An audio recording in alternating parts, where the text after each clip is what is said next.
Hello, good evening, and welcome to another episode of Confidence Culture Conversations. And I am just one of your hosts, Elizabeth Olujimi, aka the Thriving Coach. And as always, my partner in crime, Kirabai. Do you want to introduce yourself? Well, my name is Kiribai, and I am the personal transformation coach inside and out. And together with the thriving coach, Elizabeth Olijimi, we do a podcast every Tuesday at UK time, 7 p.m. And today we are here. And Elizabeth, before we kickstart our topic for the evening, how was your weekend? My weekend was busy. You shouldn't I'm ask that sure. question. You know what? My weekend was really busy. It started off on Friday. Of course, this is our first episode after the general elections. Mm. So UK, congratulations on your new prime minister. Hope you're all excited. Do you know what? It's funny because I think some people I've spoken to are like, it's kind of like yeah, nothing special. Oops, you lost you, Elizabeth. Have I lost you? We can't hear you. You? All right. Yeah. For a moment there was a glitch, Oh but my you're days. back. Yeah, The that's devil is fine. a liar. This show must happen. But no, I was just going to say that the Bible says we should pray for our leaders. So, regardless of whether you agree with the new leader who's in power or not, it is what it is. So, pray for your leaders. Pray for your leaders. Yeah, so Friday was, I went to two different worship events, should I say, London Bridge and then an event in Spitalfields. It was a really good way to end the day, considering that day was like a lot had happened politically. Mhm. A change of power had happened. So to end the day in the city of London, worshiping God was good. It was a really good way to end the day. And then, of course, Saturday, we were together, Kirubai, Yes, we at were. Women Aglow, or should I say Aglow International Paddington branch. And that was really really good. It was really good. We had an amazing speaker, um, Dr. Nick Chanda, all the way from Enfield, and he just brought the house down with a word. I am a problem solver. So if you are watching right now, we just want you to know that you are a problem solver. Own it and walk in it. Well, you are carrying a solution to the world's problem. That's it. So one of these days we will be tackling that topic, and Mm, we're excited. We're excited. Actually, we were thinking of addressing the topic today, but you know what? I thought let's go a little into character building, and so that's why we opted out for today's topic. The topic of discussion is: Are you a half glass full person, or are you a half glass empty person? good question. Good Good question. question. It's a food for thought.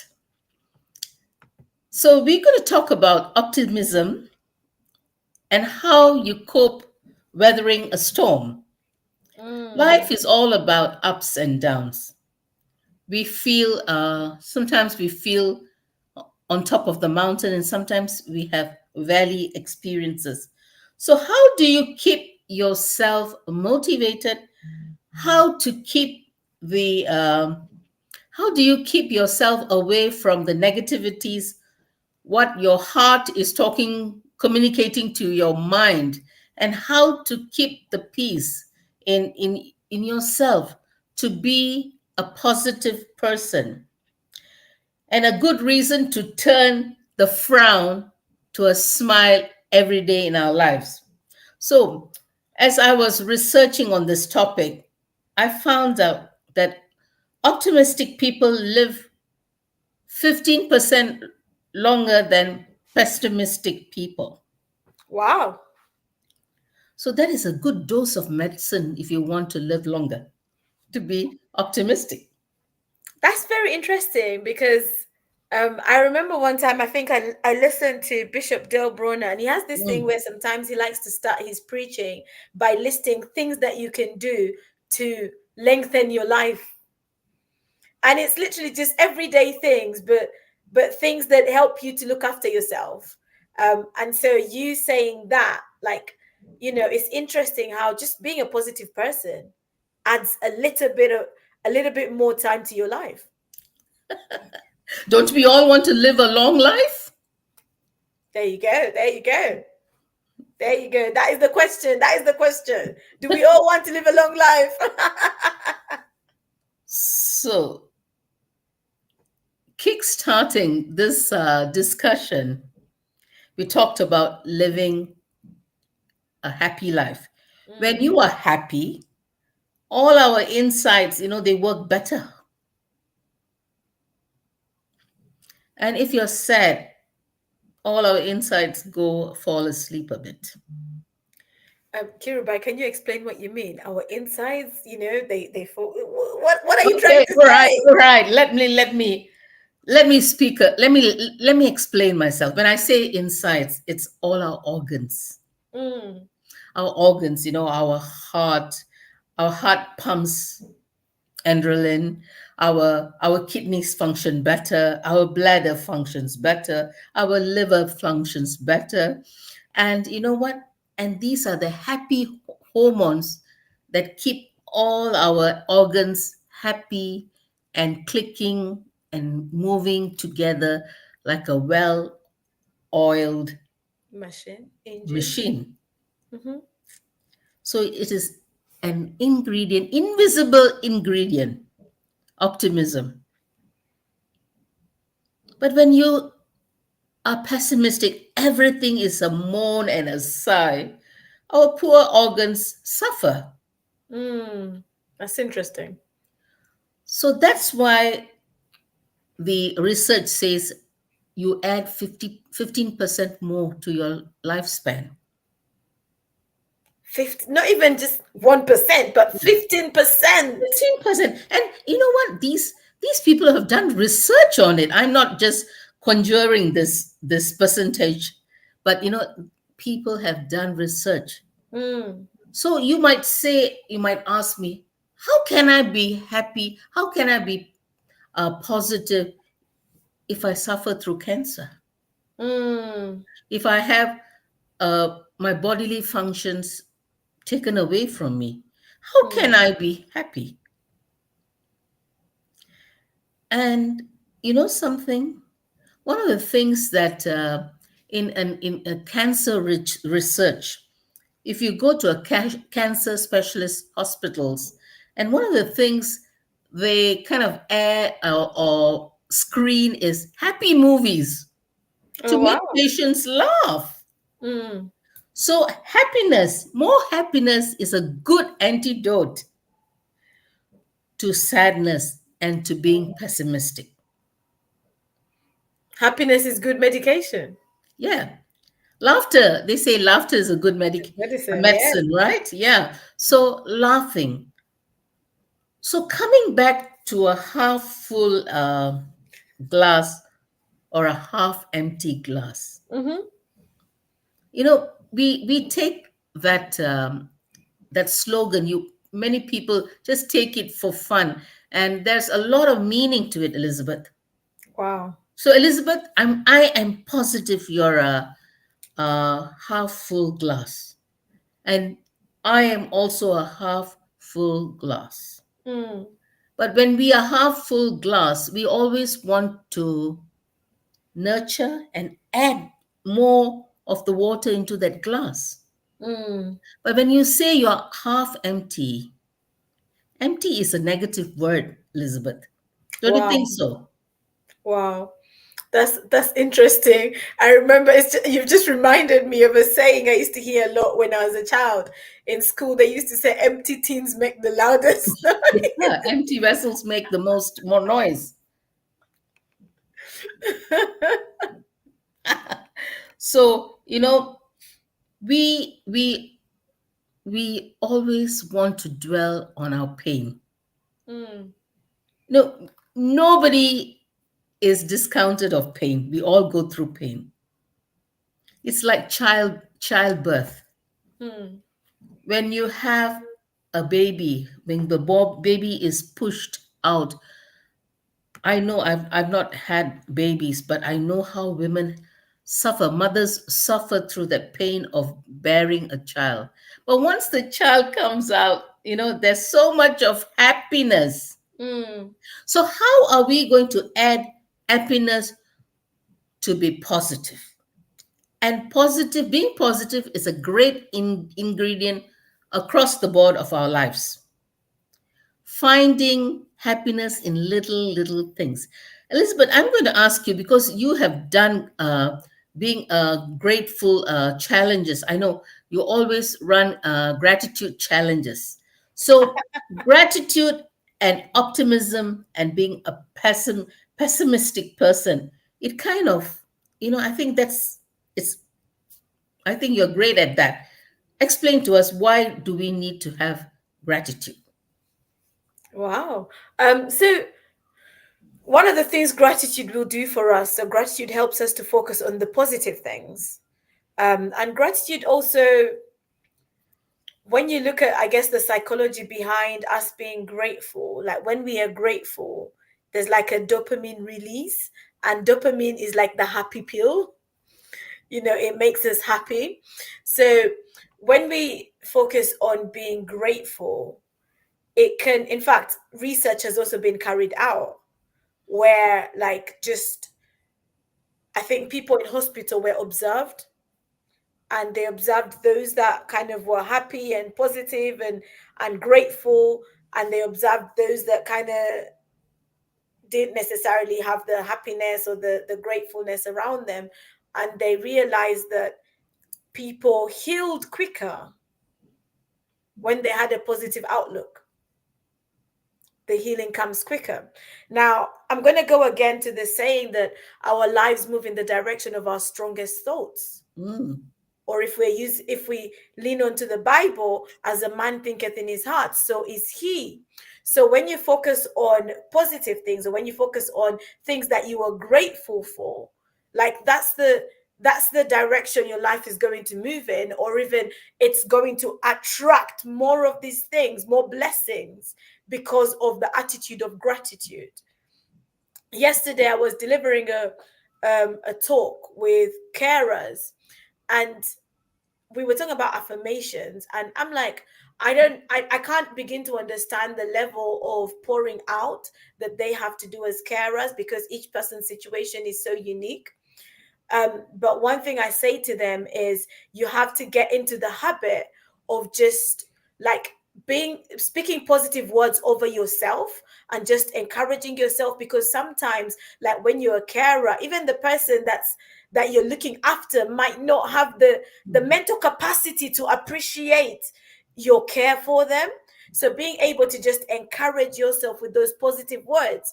And actually, one of the ladies, we talked about gratitude at some point, and one of the ladies said, I started doing that. I keep a gratitude journal, and it makes such a difference for me. And it's very true. Like, when we exercise gratitude, like, we make gratitude part of our daily routine, whether it's at the start of the day or at the end of the day. Like, at the end of the day, if you exercise gratitude, you will sleep better. You will sleep better. Like, it's been said, it's out there, that you sleep better because gratitude helps us. Like, it's a stress relief thing. So so being able to, like, add that to just this whole positive thinking, optimism, and looking at things from a different perspective. Because if you always have a negative perspective, well, guess what? You will always see the faults. You will always see the problems. You're not going to see things getting better. You're always picking out the negative. It's like going out for a meal, and you get to a restaurant, and all you're seeing is the negative things about this place. You're not going to enjoy your meal. You're not going to. So you have to find things to be grateful for, or things that you can look at and actually just appreciate. So what you're saying is, gratitude is equal to happiness. Well, gratitude helps us with happiness. Yes, Yes. it brings happiness. It's a good added ingredient to boosting Absolutely. your happiness. And you know what? I love to be around people who are optimistic. I do not like to be around people who are negative. So so when you are optimistic, you attract a lot of good people around you Mm, that build, then you can build good relationships because you are the positive energy that when you are positive, you attract attract light. absolutely. So you can build great relationships Mm, with being positive. And Elizabeth, there's one of the things that attracted me to you on Facebook is your positivity and your zeal for life. That's how mm, Elizabeth and I connected on Facebook. So she's always there, out there, encouraging and being optimistic. Even though we met during COVID, things were not very nice and true. bleak. Mm, And that's, and now we are good friends, and we work together, we collaborate together, and you see, so optimism can attract the right. If you're a businesswoman, you're an entrepreneur, optimism attracts the right clientele, right mm. customers, and people who want to be in your presence.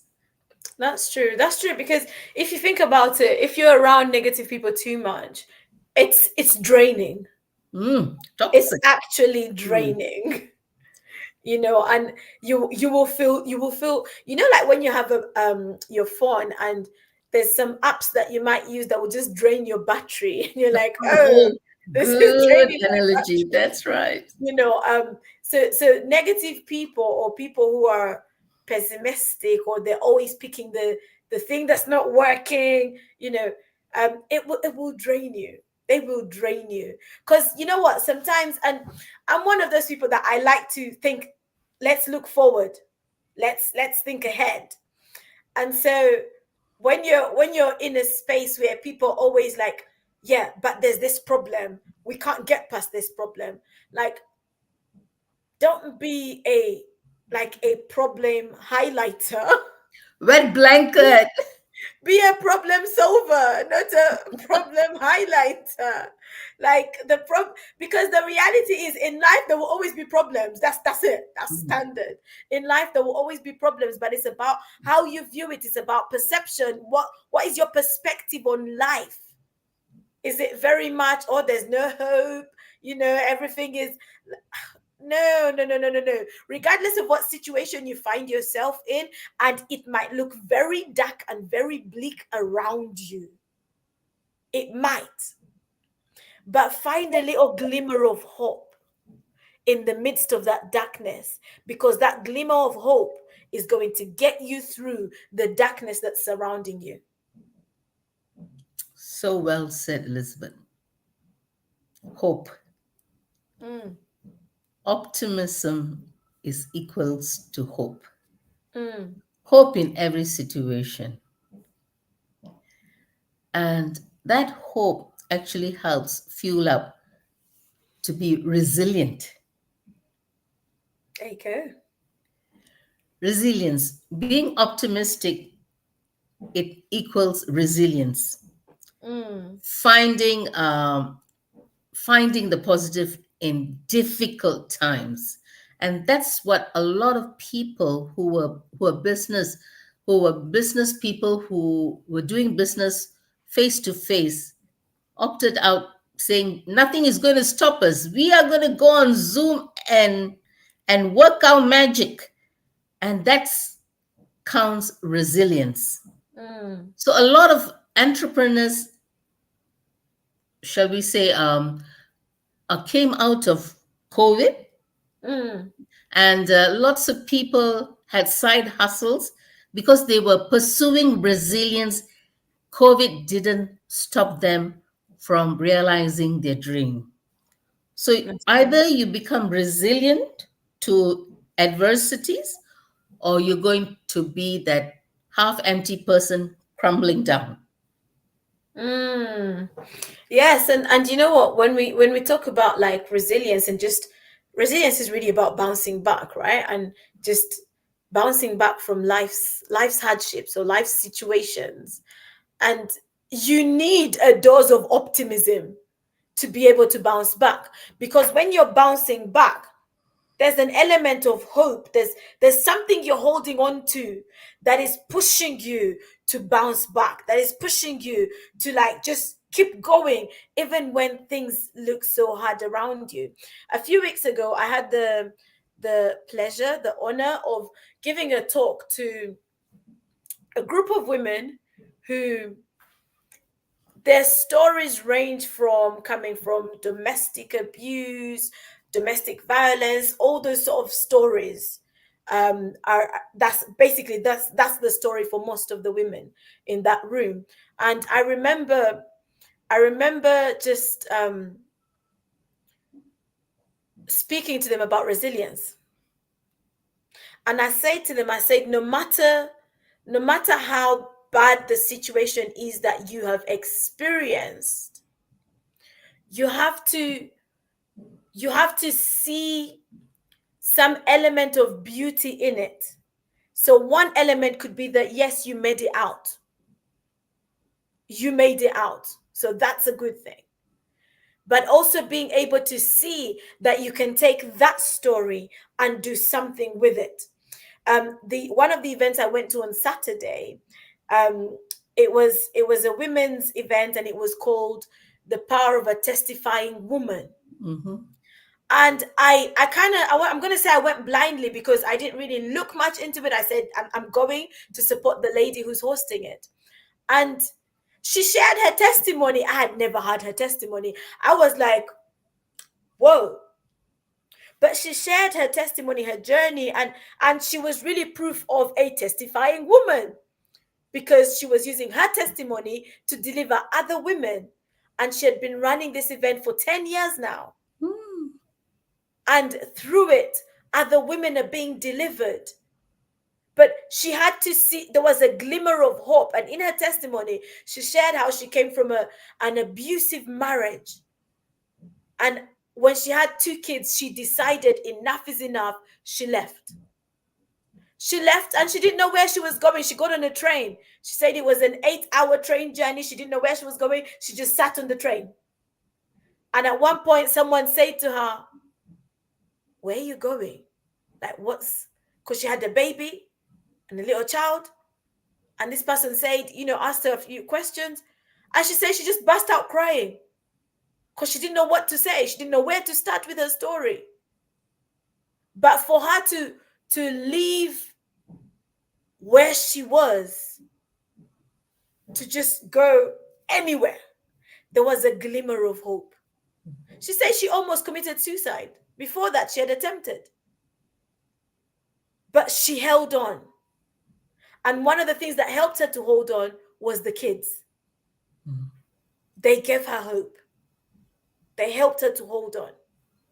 And so like being optimistic can help us get through life's challenges.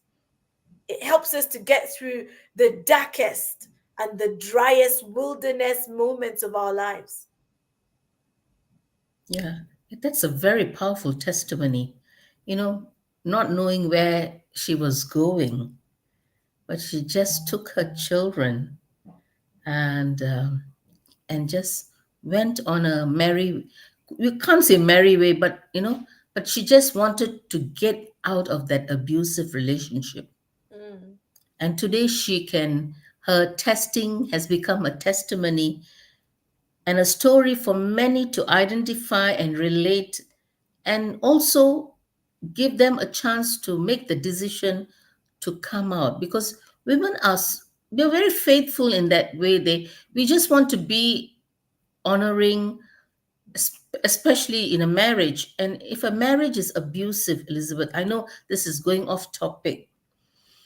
When a marriage is abusive, when the partner beats the person up, and sometimes even the children, it's not easy to be in that marriage.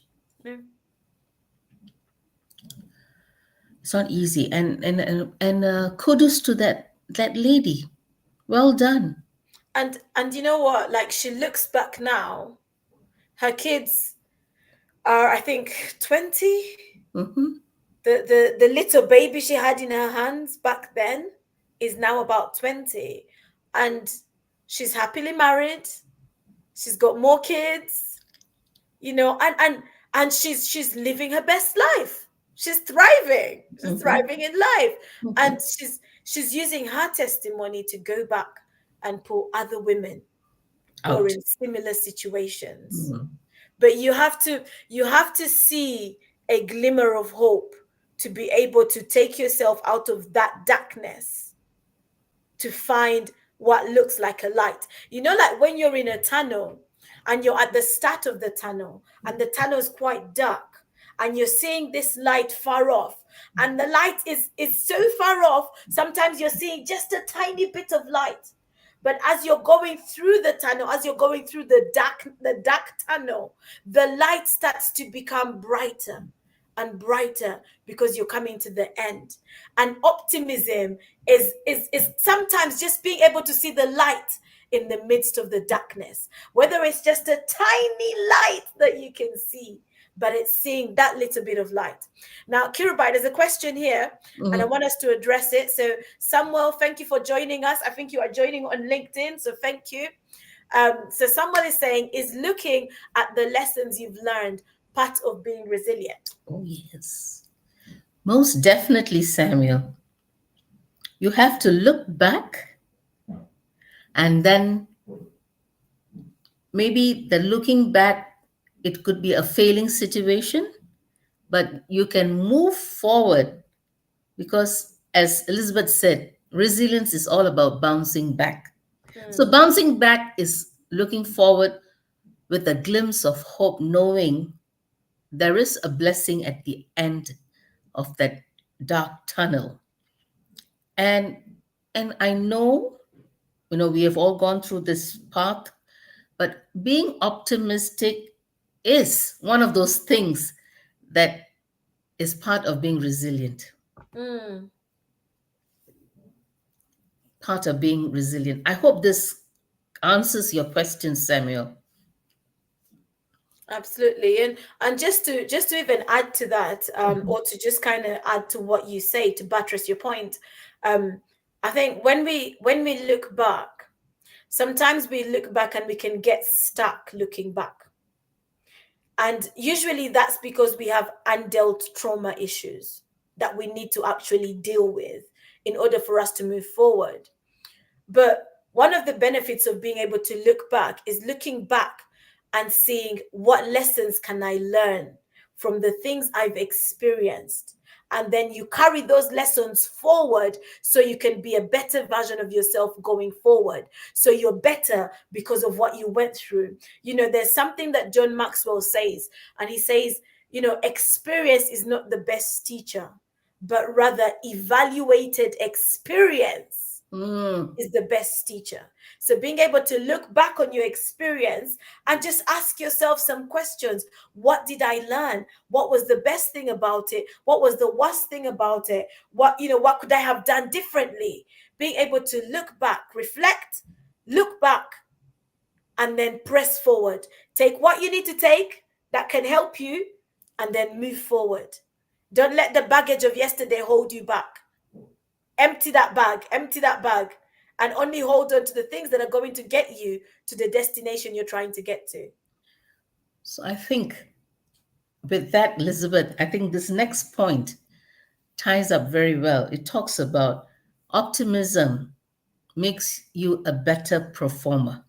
Mm, And so optimism is the faith that leads to achievement. So when I say a better performer, we all are in the stage. They say we all are actors on a stage. okay. And as we are acting out our life, so when we act out our lives, we kind of fall, pick up ourselves, run with it, sometimes fall, sometimes maybe break a bone or two. That's being optimistic, even in the breaking points that we have in our lives. But you know what? That helps us, motivates us, moves us to lead to our achievement in terms of a career, in terms of business. If you run a business, you're falling, you're picking up the pieces. Sometimes, you lose clients, you do not, you can't find clients, you are out there calling cold calls and stuff like that. I'm relating it back to being entrepreneurs. It's a lonely journey. Mm.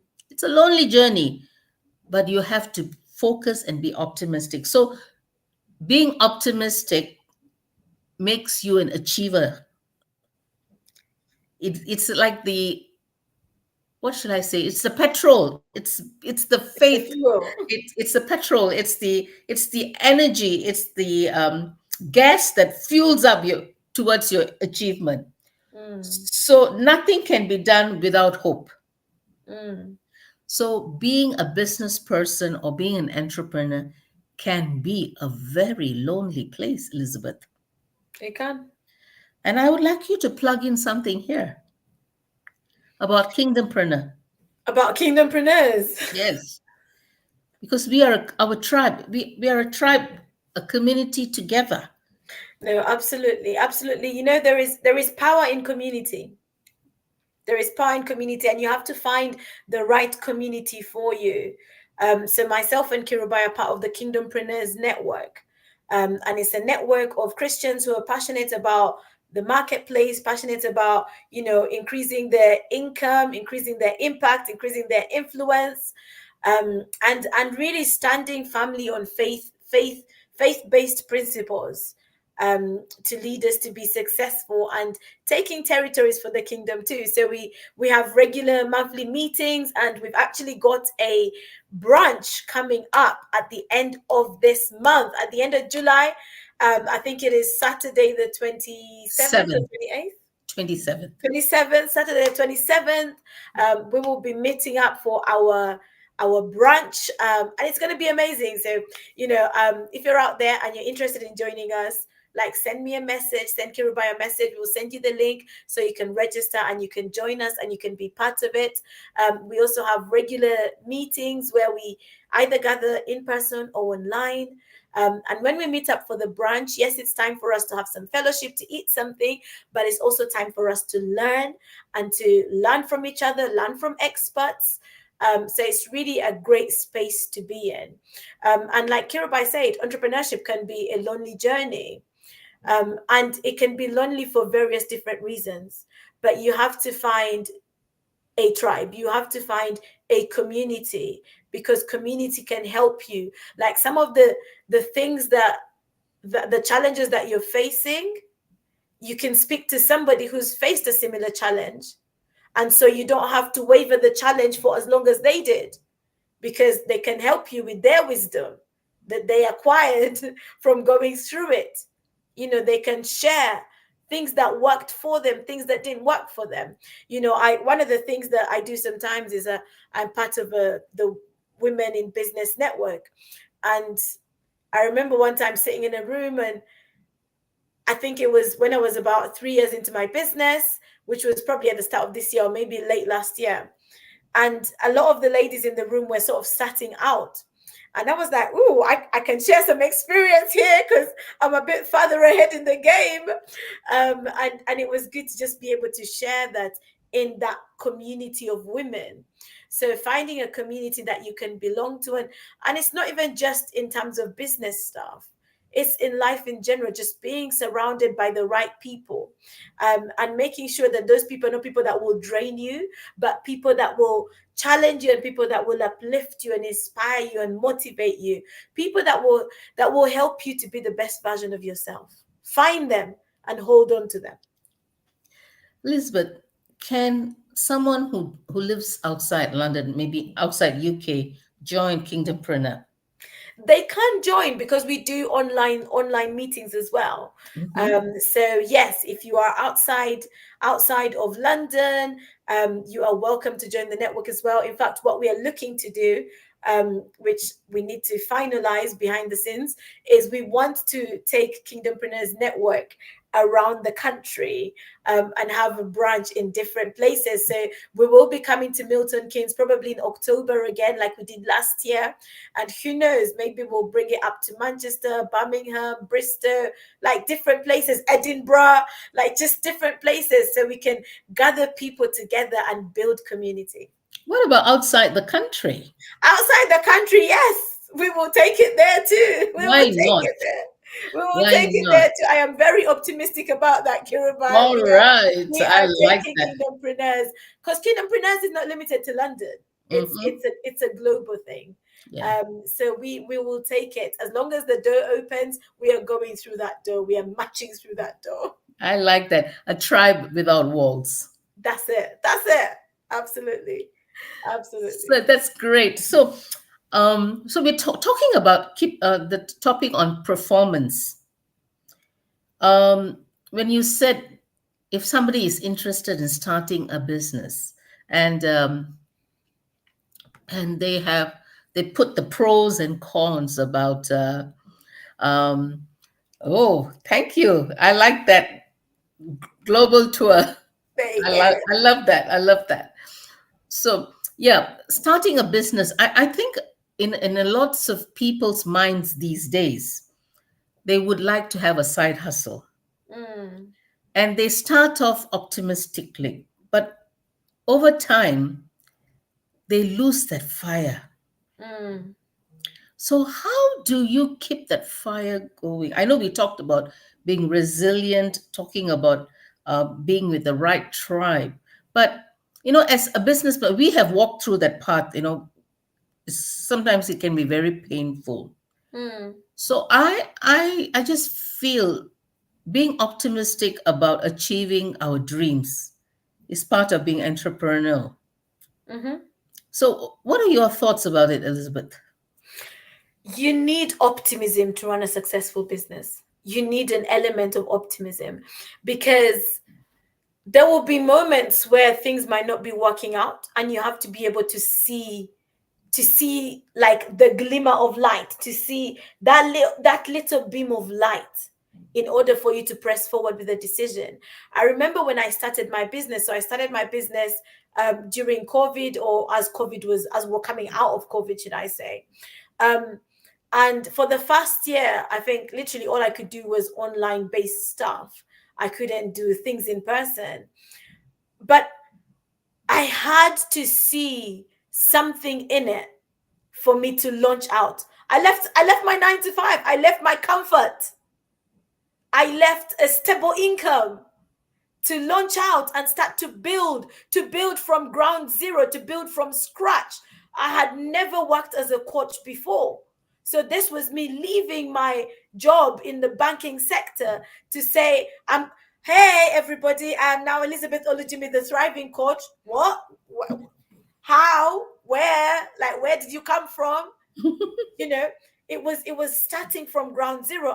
And this for me, this goes back to like calling my business Dare to Believe. I had to dare to believe. And when Mm, you're being optimistic, you have to dare to believe that this thing is possible, that this dream that you have, it is possible for that dream to become a reality. This idea that you have, this vision that you have, it is possible for it to get, to get flesh on it. It's kind of like you've got the skeleton, you've got the bones. Oh, the valley of dry bones, the valley of dry bones. Ezekiel, speak to those bones. So it might seem like what you have is just dry bones. It might seem like a valley of dry bones, but you have to believe, you have to dare to believe, you have to be optimistic, you have to have faith, and just speak to those bones. And perhaps you will be like Ezekiel, and those dry bones will come alive. They'll amen. come alive, and you will start living your dream. Like I did when I started, I did not envisage what it was going to be like 3.5 years down the line. Today, I am 3.5 years down the line, and I'm like, wow, the things that I have experienced on this journey, I wouldn't even have planned them. I wouldn't have planned them. So the journey has surprises along the way. Like, I did not set out to write articles in magazines or to be a magazine cover or to, or to sit here and do a podcast or I didn't envision that. But along the way, we've believed, we've taken steps, we've been optimistic, we've taken steps, and those steps have led us to where we are today. So, optimism helps you to see an open door, even when it seems like all the doors are shut, or it helps you to see the window. It helps you to see that that door is not fully shut. It helps you to have hope. I'm going back to hope because that's what it's about. It's having that hope. And it's when the Bible talks about like having faith like as small as a mustard seed, that's all you need.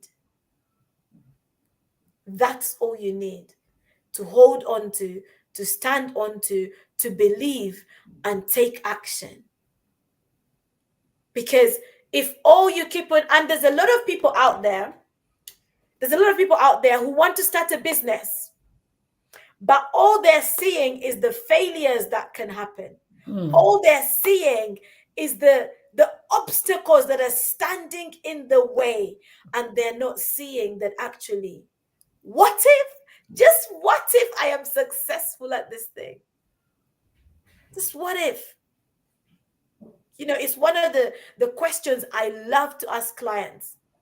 And I throw it to kids in school, actually, when I go to speak in schools. I say to them, like, if there was nothing standing in your way and you knew that you couldn't fail, what would you like to do? And that's the question some of us need to consider. If there was nothing standing in your way and you knew you couldn't fail, what would you love to do? Optimism will help you to move forward with whatever that answer is. It's so true. Thank you. Thank you for sharing that. Because you know what? If there's no pain, there's no gain, no? Absolutely. Hope and faith. Thank you, Tunji. Faith. Faith is the fuel that we need. So going back to being optimistic and creating the right spheres of influence. Thank you for sharing about the kingdompreneur. My I pleasure. know we just finished our Kingdompreneur Summit end of the month of June, where we met some amazing speakers, and it was amazing. But you know what? As I sit back and reflect on some of the speakers and what was shared, it kind of, I sat in the room and I became very, very energized. So That's good. yeah, energized. And optimism is the energy. It just energizes you. And it kind of made me very happy. And sometimes I need to push myself, and these speakers were pushing me to think about different things in life, different venues where we can venture into and problem solve. Sometimes we are so comfortable in our zone, but Mm, pushing the boat out, as you would say. So our topic today, it ties up with faith, hope, and I think you have to love yourself enough to want mm, to take that risk because you carry something. So if God has put this optimism, He also has given you the right ingredients to achieve what He wants you to achieve. absolutely. So it across the board, optimism is so important in our lives. Mm, And if you feel, those who are listening out there, if you feel that you're losing your momentum or just losing and feeling depressed or feeling lost, we are two happy people. Please call us on. Please do not be afraid to connect with us. It's mm, not that we do not go through troubled waters, but you know what? We always find a way. mm, We always find a way. And that's because who is in the helm of our boat? It is Jesus who is navigating us. He mm, always gives us a solution. That's it. And I one of the things I say to people is that what you're seeing is going to affect how you're moving. It's going to affect how you posture yourself. It's going to affect the decisions that you're making. And optimism is kind of is it also links to what we see. Mhm. What are you seeing? Whether it's with your eyes, your natural eyes, or with your subconscious eyes, or whether it's your eyes of the spirit, however you want to read it, what do you see? Because what you see is going to determine your reaction. What you see is going to determine probably your next move. What are you seeing? It affects your decisions. So if all the time you're seeing this half empty situation, that's a lack mind. Ooh, that's a lack mindset. Ooh, That's a lack mindset. It's not abundance. And we don't want lack, we want abundance. We want abundance. So yeah, even the optimist and the pessimist, you can look at it from a lack and abundance mindset. mhm. It's are you seeing like things are always going to run out, or there's some people that you get around and all they're talking about is the things that are not working. I would run away from them. All they're talking about is probably what the news headlines are saying, right?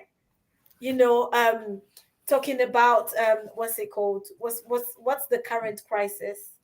um oh, what's it called? Oh, you see, I don't even listen to the Price news. index, No, not price index. inflation. No, not even inflation. Sorry, it's gone out of my head. It's gone out. Oh my days, it's gone out. Don't worry. But like when you watch the news, you have to watch it with a pinch of optimism. See, there's some people who say they don't watch the news at all. They've cut out watching the news, and that's okay. Personally, I watch the news, but I see things from a different perspective. So I don't hold on to those negative things or let the negative things drive what I'm doing or what I'm saying. And I think as a person of faith, so Kirubai, me and you are people of faith, we're women of faith, and very much faith, our faith encourages us to be optimistic. Our faith encourages us to see the light. Our morning is turned into dancing. Our faith encourages us, be of good cheer, for I have overcome the world. Our faith encourages us, give thanks in all circumstances. It encourages us to be optimistic. It encourages us to see the goodness, to see the beauty, to see God in the midst of it all. That's what our faith does to us. So in a way, like if I met a Christian who's not optimistic, I'll be like, where's your faith? Where is your faith? Because there's sometimes that God will call you to do something, and there's so many obstacles in front of you that it will be easy for you to say, God, it's impossible. I can't do it. I'm not doing it. I'm signing out. But actually, God just wants you to see with your eyes of faith, to see beyond the obstacles. If Abraham had said, I'm not going to sacrifice Isaac because what's my life going to look like? You just gave me Isaac and you want me to sacrifice him? Do you know how old I am, God? Like, is there another child coming? No, I'm old. I'm too old. Me and Sarah, like, we're like, yeah. If he was being pessimistic, but faith stepped in and he was like, okay, God, I'll obey you. The disciples with the loaves and the fish, they were being pessimistic. They were like, there's no way this is going to feed these people. But Jesus is like, just bring it to me. And he took it and he blessed it. And there was abundance. So the word of God, our faith, the standard on which our faith is built, the foundation on which our faith is built, is one that encourages us to be optimistic, to have hope, to have faith. And I'm one of those people that as long as you're still breathing, there is always hope. Mhm. You're still here. So there is hope for better. There is hope for change.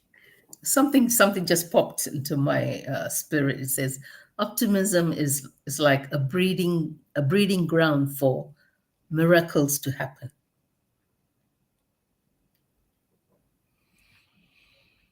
That's it. So you're one step away from your miracle. Mm, So don't give up. Don't give up. It's time to show. It's time to soar. It's time to step up. mm. It's time to move forward. But those are my last words today. That's it. I would just say believe and take that step. Don't see the failures, don't see the obstacles, see an opportunity, see it in a different light, because what you want to achieve can become a reality. But you've got to add that optimism, you've got to add that belief, you've got to add that faith to it and move forward. But don't give up. That's it. Don't give in, don't give up. Thank you for those last words, Tunji. Don't give in, don't give up. Don't give in, don't give up. Right, let me see this final comment from Samuel before we shut this down. That's it. He gets out. Whenever negative conversations start, he just finds his way out. That's it. Don't stay in a place that's going to drain you. If it's just full of negativity and it's going to drain you, if it's toxic and it's not helping you, it's almost like it's strangulating you, find your way out. Find your way out of that place. So we're going to call it a night, I believe. We will be back next week, Tuesday, with another topic. If this conversation has hit somewhere for you, and like Kirubai said earlier on, you'd like to have a further conversation or you'd like to reach out, please feel free to reach out to either myself or Coach Kirubai on any one of our platforms. And also just help us share this video. Help us share the video so that people who might have missed it right now can grab hold of it at another time. But it will be available to watch it's available to watch on Facebook, LinkedIn, YouTube. So feel free to share it in any one of those platforms. But thank you so much for joining us today. And that's it from us. God bless you. God bless you.